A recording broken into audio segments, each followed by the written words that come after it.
échanger sur le rapport qu'il peut y avoir entre la spiritualité et l'âge, en particulier l'âge qui est le nôtre aujourd'hui, c'est-à-dire déjà avec une certaine expérience de la vie.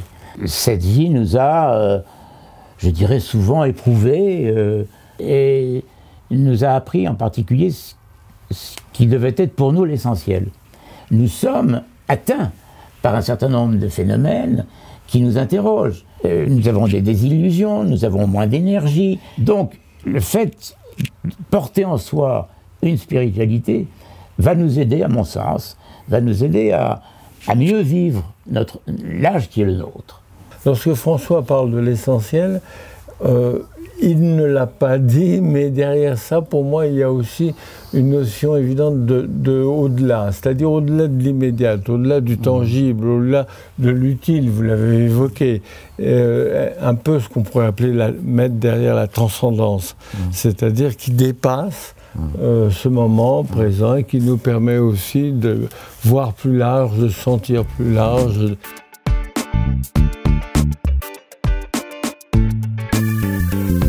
Pour moi, le problème, c'est celui de l'ego. Celui de l'ego, c'est-à-dire son ego, son intérêt, sa vision, sa sensibilité, tout s'y fait que, finalement, on se préfère toujours soi-même.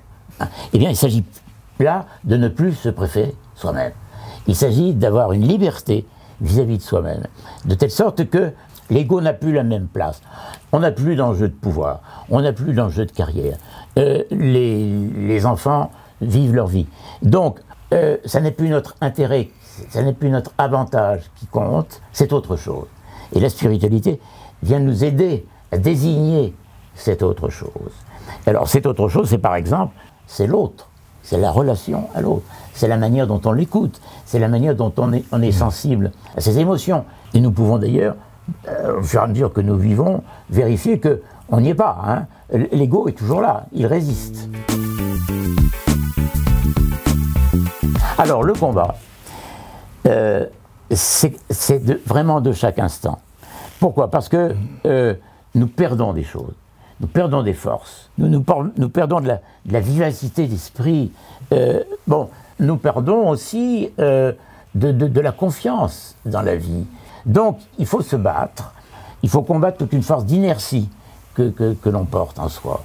J'aime beaucoup quand François parle du combat, parce qu'effectivement, c'est pas facile tous les jours. Je ne connais pas une personne qui dans sa vie n'a pas eu des difficultés énormes de vie, des vicissitudes et des moments heureux. Il est évident que pour chacun d'entre nous, on se confronte régulièrement à qui l'on est, qu'est-ce que l'on doit faire de cette vie qui est la nôtre, et donc la remise en cause, la remise en question, c'est un combat de tous les jours, tout à fait.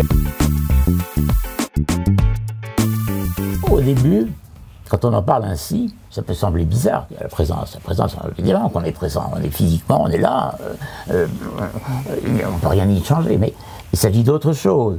Il s'agit d'une présence qui respire, une présence qui est habitée. À partir de là, comment susciter la présence de l'autre?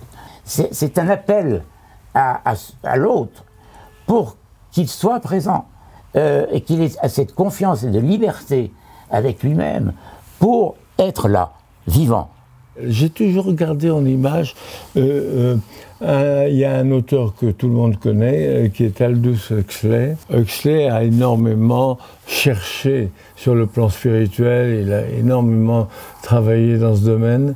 Il dit, je voudrais simplement être une sorte de tuyau entre ce qu'il y a au-dessus de moi et les racines profonde de la terre, et que je sois moi un lieu de passage sans mettre aucun obstacle.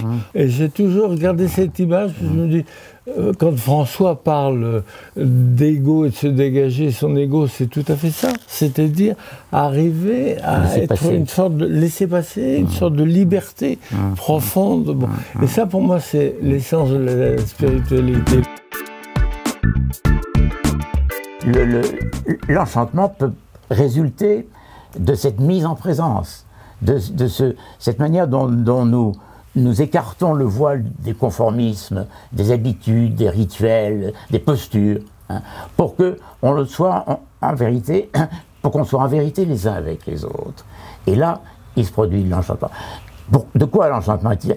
Eh bien, de la merveille de la vie, de la merveille des êtres, des gens qui se découvrent, que l'on va découvrir dans cette confiance et dans cette écoute mutuelle. On découvre des gens merveilleux. C'est vrai que l'enchantement est une belle notion, parce qu'effectivement, c'est une autre manière de vivre la vie, de la sentir fortement, qui est dégagée parfois de l'immédiateté. François l'a dit aussi, du sentiment nécessaire d'utilité quotidien, et ça laisse une liberté profonde qui est tout à fait aussi passionnante à vivre. Alors moi, je suis ravi qu'il y ait un groupe sur le thème de la spiritualité. Parce que d'abord, pour moi, c'est essentiel dans ma vie. Donc, je suis ravi que Hold Up puisse faire vivre au maximum de personnes qui le souhaitent dans l'association, de vivre ces moments qui sont des moments intenses. Moi, ce qui m'a frappé, c'est que les participants à ces groupes, qui sont tous différents en fonction des personnalités des gens qui les composent, il y a un besoin de parler. Donc, ce qui suppose qu'il y ait une grande confiance entre les membres du groupe. Et que naturellement, on respecte absolument la confidentialité des propos qui sont là tenus, d'une part, et que d'autre part, il y a une posture, le mot est usé, mais il trouve sa place, une posture de bienveillance les uns vis-à-vis. On ne se juge pas. Donc, il y a vraiment une circulation de la parole qui est très forte, qui est dense. On parle de choses importantes, on parle de l'essentiel, on creuse un sujet et on découvre des aspects auxquels on n'avait pas pensé au départ. Ce sont non seulement des moments d'échange forts, profonds et qui vont à l'essentiel, mais c'est aussi à la fois une possibilité en groupe de dire, d'exprimer, et vous savez à quel point la parole est essentielle, d'exprimer des choses qui sont du ressort de l'intime et qui tout d'un coup deviennent du domaine de l'extime, si je puis dire, et d'un extime partagé. Et c'est ça qui est tout à fait passionnant.